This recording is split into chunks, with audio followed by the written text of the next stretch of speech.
Hey guys, welcome to Tutorial Guru. Today we'll be learning how to view only unread emails in Gmail, and now let's dive right in.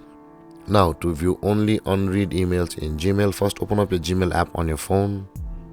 After opening your Gmail app, guys, on this interface at the top left corner of the screen you can see the three-lined icon available for us. Tap on the three-lined icon at the top left corner of the screen, and when this tab appears, scroll down and you can see the all mail option available for us over here just above the spam or just below the drafts. Tap on all mail and all of your mails will be over here. Now in order to proceed to see only your unread emails, you can see there are a lot of options at the top of the screen where I'm sliding these, and if you slide these options to the left you can see the option up here where it says is unread. Tap on that button where it says is unread at the top of the screen, and all of your unread emails only will be available over here, and you'll be able to view your unread emails out by scrolling down and navigating.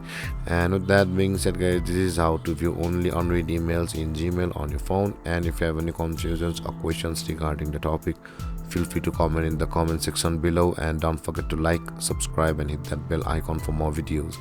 Thank you for watching, guys. Peace.